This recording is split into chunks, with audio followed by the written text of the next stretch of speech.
बालकों को, छोटे बच्चों को पूत कहा जाता है। पूत शब्द का अर्थ क्या है? पूत शब्द का अर्थ है पवित्र। पवित्र कौन है? जिसमें कामना वासना नहीं है, विकार नहीं है, वही पवित्र है। साल 6 महीने के बच्चे में कोई विकार होता है? कोई वासना होती है? इसलिए उसको पवित्र कहते, पूत कहते, बहुत पवित्र है।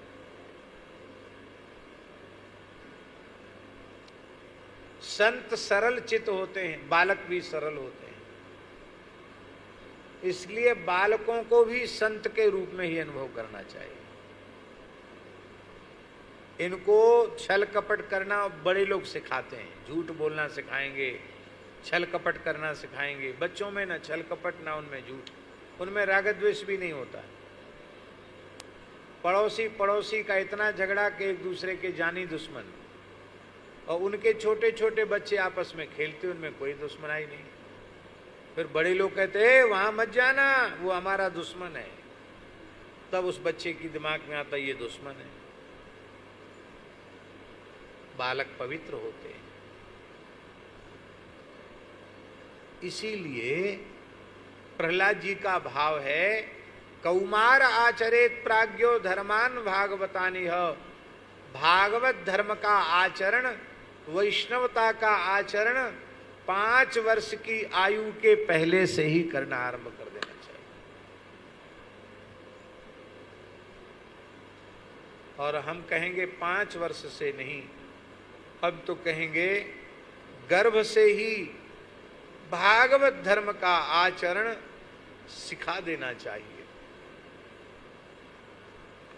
गर्भिणी माता, उसके गर्भ में जो भी जीव हो, पुत्र हो या पुत्री, यदि गर्भावस्था के काल में माता अत्यंत पवित्र रहती है, शौचाचार से रहती है, भगवत चिंतन करती है, भगवान की लीलाओं का ध्यान करती है, भगवत भागवत चरित्रों का श्रवण करती है, सदा सत्य भाषण करती है, भगवान का नित्य चरणामृत प्रसाद लेती है, भागवत धर्म का आचरण करती है, गीता भागवत रामायण आदि पवित्र ग्रंथों का पाठ करती है, तो निश्चित है उसके गर्भ से जो भी जन्म लेगा पुत्र अथवा पुत्री, वो जन्म से ही भक्त होगा।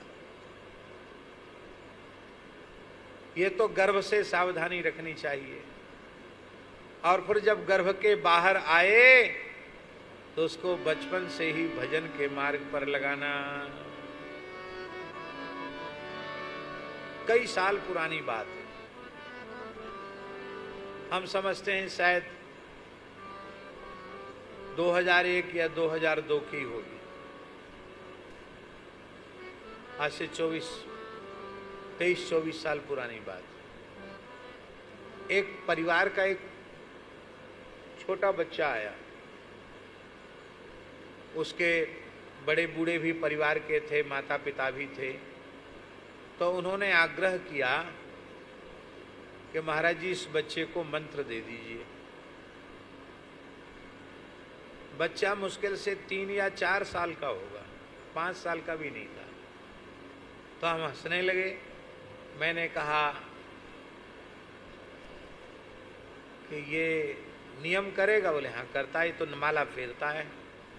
माला फेरता? बोले हाँ। भाई महाराज जी को माला दिखाओ अपनी। कुछ छोटे से बच्चे ने अपनी माला दिखाई। तो माला देख के पता चल जाता कि फिरी हुई माला है कि बिना फिरी माला है। तो माला देखी तो हमने कहा तुम्हारी माला? बोले हाँ। तो हमने कहा क्या जपते हो? तो छोटा बच्चा बोला हले लाम लाम लाम हले हले, हले कृष्ण कृष्ण कृष्ण हले हले। तोतले बोलते ना छोटे बच्चे। बोला ये जपते हैं, महामंत्र जपते हैं। कितना जपते हो? बोला 8 माला सवेरे जपते हैं, 8 माला शाम को जपते हैं। 16 माला। 3-4 साल का बच्चा।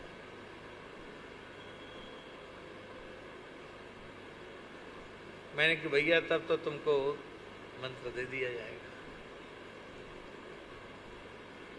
ये इसलिए हम बोल रहे हैं कि ये संस्कार कैसे आए। क्योंकि घर में भक्ति का वातावरण है। तो उसकी माँ ने कहा महाराज जब से इस बच्चे को होश आया तब से ही माला पकड़ना सीख गया, किसी को सिखाना नहीं पड़ा कि माला कैसे जपी जाती है, माला पकड़ना सीख गया।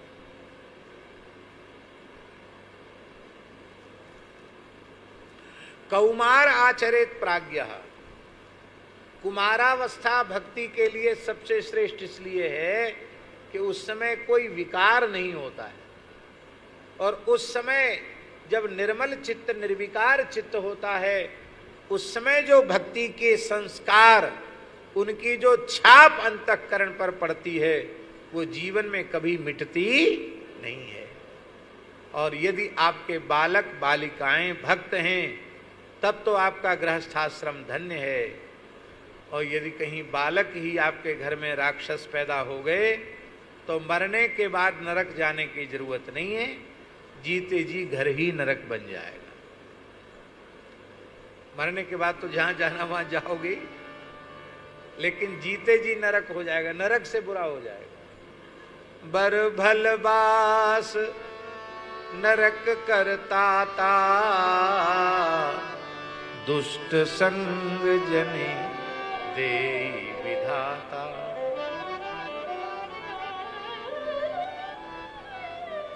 हमारी प्रार्थना है, आप सब सदगृहस्थों से हाथ जोड़कर यह प्रार्थना है, इतना पवित्र वातावरण आप अपने घर का बनाओ कि आपको सत्संग करने के लिए अयोध्या वृंदावन चित्रकूट जाने की जरूरत न पड़े, आपको अपने घर में ही सत्संग मिलने लग जाए। घर में सत्संग का वातावरण नहीं, बाहर जाके सत्संग करके आए, 10-5 दिन का सत्संग और पूरे साल का कुसंग, 24 घंटे का कुसंग, वो कहाँ तक काम करेगा सत्संग। इसलिए घर का ही ऐसा वातावरण बनाओ कि घर में अहर्निश सत्संग का वातावरण हो, घर में ठाकुर जी विराजमान करो, प्रातः काल भगवान की मंगला श्रृंगार आरती, शाम को संध्या शयन आरती, सब लोग घर के ठाकुर जी को लाड़ लड़ावें, सायंकाल को बैठ करके संध्या आरती के पश्चात आधा घंटे संकीर्तन खूब झूम करके और आधा घंटे सत्संग, फिर देखो आपका घर ही वृंदावन अयोध्या बन जाएगा। करके देख लो। तो इतने पवित्र बालकों को भी ये मार डालती है। पूतान पवित्रान बालान अपि नयति, ले जाती है, मार डालती है। ऐसी बाल हत्यारणी का तो मुख भी नहीं देखना चाहिए, इसलिए भगवान ने नेत्रबंद कर लिए। तीसरा भाव, भगवान ने सोचा इस जन्म में तो इसने कोई साधन किया नहीं, फिर ये मेरे चरणों तक आ कैसे गई, जरूर कोई न कोई किसी न किसी जन्म का साधन होगा। तो भगवान ने इसका जन्मांतरीय साधन देखने के लिए मानो नेत्र बंद कर लिए। अथवा चौथा भाव है,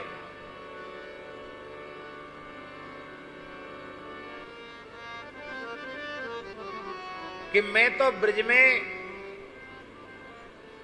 अत्यंत सुमिष्ट दूध दही माखन मिश्री का भोग लगाने आया,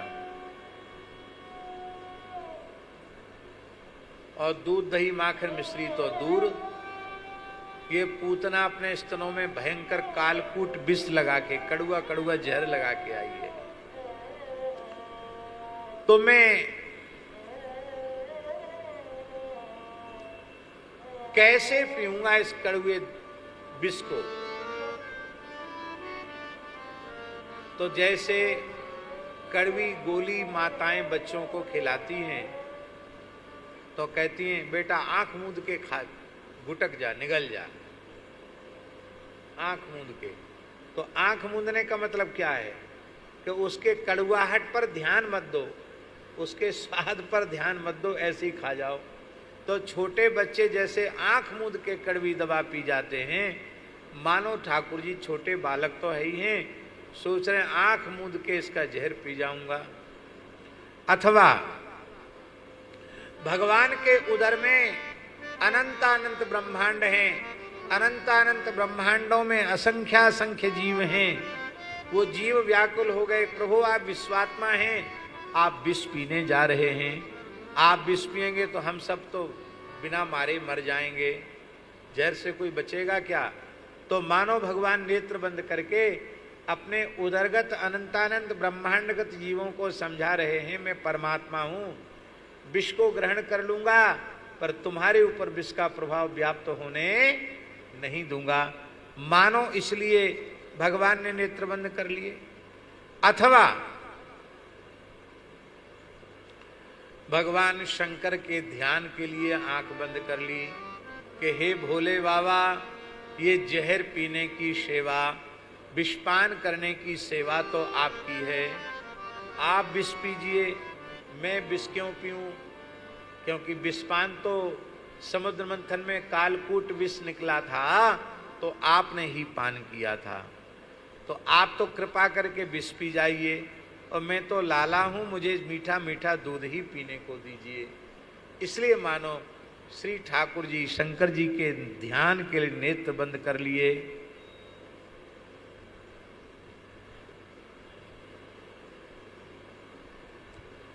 अथवा भगवान ने विचार किया कि नेत्र हमारे भी हैं और ये पूतना भी बड़ा सुंदर श्रृंगार करके आई, इसकी भी बड़ी बड़ी आंखें, लक्ष्मी का रूप बना के आई ना, इसकी भी बड़ी बड़ी आंखें हैं, इसकी बड़ी बड़ी आंखें ये क्रूर राक्षसी की शोभा बढ़ा रही हैं। इतनी बड़ी आंख होने पर भी इसकी आंख में दया नहीं, करुणा नहीं, छोटे बच्चों को देखकर इसके मन में दया नहीं आती, ऐसी दुष्ट हृदय को देखना ही नहीं। इसलिए मानो भगवान ने नेत्र बंद कर लिए। अथवा भगवान ने नेत्र बंद नहीं किए, पलकों पर निमि का निवास है, और निमि जी ने देखा कि मेरा लाला राक्षसी को देख के डरप जाएगा, क्योंकि तो नकली लक्ष्मी बन के आई है, असली में तो उसका रूप बड़ा भयंकर है, इसलिए लाला कहीं डर न जाए, इसलिए मानो निमि ने ही पलक गिरा दिए, पलक बंद कर दिए, ये भाव है। अथवा भगवान के नेत्र राजहंस हैं और उन राजहंसों को बकी, बकी माने होता बगुली, बक माने होता बगुला, बकी माने होता बगुली, राजहंस बगुली को भला क्यों देखेंगे, इसलिए भगवान के नेत्र राजहंस हैं और ये बकी पूतना है, इसलिए भगवान ने अपने नेत्रों से नहीं देखा। अथवा भगवान ने विचार किया, ये 11वां भाव है कि माता के जैसा रूप बना रखा है लेकिन इसके हृदय में क्रूरता है, ऐसी क्रूर हृदया का मुख नहीं देखना चाहिए, इसलिए नेत्र बंद कर लिए। अथवा 12वां भाव है, भगवान ने सोचा कहीं ऐसा न हो कि मैं परमात्मा हूँ, मुझे देखकर कि मैं डरा नहीं, मुझे निडर देखकर कहीं ऐसा न समझ जाए कि मेरे ऊपर इसका प्रभाव नहीं चलता और ये लौट न जाए, तो फिर पूतना उद्धार कैसे होगा, इसलिए नेत्र बंद कर लिए। अथवा ठाकुर जी के मन में आया 13वां भाव, अथवा ठाकुर जी के मन में आया क्या करें, ये स्त्रियां भी हमारे पीछे पड़ी भई हैं, रामावतार में सबसे पहले ताड़का चली आई मरने के लिए और कृष्णावतार में सबसे पहले पूतना चली आई, ये हमारे भाग्य में यही लिखा है, इस पूतना को ही मारना पड़ेगा, इसलिए मानो बिजगुप्सा के कारण भगवान ने अपने नेत्र बंद कर लिए। अथवा भगवान के मन में आया कि मैं आंख से यदि देखूंगा तो मेरे मन में करुणा उत्पन्न हो जाएगी, और करुणा से देखूंगा तो मारूंगा कैसे, और उग्र दृष्टि से देखूंगा तो मेरी दृष्टि पड़ते ही ये जलकर भस्म हो जाएगी, तो ना करुणा प्रेम पूर्वक देख सकता हूं ना क्रोध पूर्वक देख सकता हूं, इसलिए आंख बंद करना ही ठीक है, इसलिए भगवान ने नेत्र बंद कर लिए। अथवा भगवान ने मन में विचार किया इसने धात्री का वेश धारण किया है, इसको मारना उचित नहीं है, तो हम तो इसको मान लो छोड़ भी देंगे लेकिन ये और ग्वाल वालों को मारेगी, इसलिए इसका वेश देखे बिना, ये आई धात्री के वेश में है ना, धाय के वेश में, इसका वेश देखे बिना इसको मार डालना उचित है। इसलिए मानो भगवान ने नेत्र बंद कर लिए। ये 15वां भाव है। 16वां भाव है कि बड़े से बड़ा अनिष्ट योग से निवृत्त हो जाता है। इसलिए मानो इसको प्रत्यक्ष अनिष्ट मानकर श्री ठाकुर जी योग ध्यान लगाया, और योगी तो आंख बंद करते ही, इसलिए मानो आंख बंद कर ली। अथवा 17वां भाव है कि पूतना यह निश्चय करके आई कि मैं ब्रज के सारे शिशुओं को मार डालूंगी, पर भक्त रक्षा परायण भगवान की कृपा से ब्रज का एक भी शिशु पूतना को दिखाई नहीं पड़ा। वो सोचने लगी कि हमने तो सुना तमाम घरों में बालक पैदा हुए, लेकिन हमको तो किसी घर में बालक दिखाई नहीं पड़ा। तो बालकों को खोजती हुई वह लीला शक्ति की प्रेरणा से सीधे नंदालय में आई है। तो भगवान ने विचार किया कि मेरे भक्त का बुरा करने की बात तो दूर है, जो मेरे भक्त का बुरा करने का सोचता है उसका भी मुख में नहीं देखता। ये मेरे भक्त ग्वाल वालों को मारने का संकल्प लेकर आई है, मैं इसका मुख नहीं देखना चाहता, इसलिए भगवान ने नेत्र बंद कर दिए। अथवा भगवान ने मन में विचार किया कि ये है तो बड़ी भयंकर आकृति की पूतना राक्षसी और रमणी रूप बना करके आई है, मेरी नजर पड़ने पर इसकी माया रहेगी नहीं, भयानक रूप प्रकट हो जाएगा। इसके भयानक रूप को देखकर कहीं यशोदा मैया डर न जाए और पुत्र के अनिष्ट की आशंका से कहीं मैया यशोदा के प्राण न निकल जाएं, इसलिए मानो भगवान ने अपने नेत्र बंद कर लिए। अथवा 19वां भाव है कि पूतना हिंसापूर्ण हृदय से आई है, पर भगवान ने उसको हिंसा का दंड न देकर और उसका प्राण वध मात्र करके उसका परम कल्याण भगवान करना चाहते हैं, क्योंकि भगवान समस्त सद्गुणों के भंडार हैं। भगवान में हेय गुण है ही नहीं, धृष्टता आदि दोष नहीं है, इसलिए भगवान पूतना के कल्याणार्थ पूतना का वध करना चाहते हैं। पर इसमें भी भगवान को लज्जा आ रही है, और जब कोई धर्मशील पुरुष को बहुत लज्जा आती है तो वह अपनी आंखों को बंद कर लेता है। मानो लज्जा के कारण श्री कृष्ण ने अपने नेत्र बंद कर लिए। अथवा भगवान जगत पिता हैं, देवता हो, दैत्य हो, मनुष्य हो, सब भगवान की ही संतान हैं, और जब भगवान की संतान है तो संतान ज्यादा दुष्ट हो जाती है तो पिता उन्हें दंड भी देता है, पर वो बाहर प्रकट नहीं करते, इसलिए पिता होने के नाते भगवान उन्हें दंड दे रहे हैं। पर पूतना को भगवान मारने वाले हैं, और मरेगी तो ये छटपटाएगी, तो मैं तड़फते हुए अपनी संतान को कैसे देखूंगा, मानो इसलिए भगवान ने नेत्र बंद कर लिए। अथवा छोटे बच्चे अपरिचित व्यक्ति को देखकर आंख मूंद लेते हैं, इसलिए नेत्र बंद कर लिए। एक और भाव बड़ा प्यारा लगेगा आपको, भाव जब कोई व्यक्ति देह त्याग करता है तो उसके दो मार्ग हैं स्वामी जी, एक चंद्रमार्ग और एक सूर्य मार्ग, तीसरा नरक का रास्ता है, तमो मार्ग है। तमो मार्ग से अधोगति होती है, चंद्रमार्ग और सूर्य मार्ग से उत्तम गति होती है। चंद्र मार्ग से जो जीव जाते हैं वो स्वर्गादि लोकों में अपने पुण्य का भोग करके फिर धरती पर जन्म लेते हैं, और जो सूर्यमंडल का भेदन करके जाते हैं वे लौट कर फिर संसार में आते नहीं, उनका मोक्ष हो जाता है। अब भगवान के नेत्र ही सूर्य चंद्र हैं,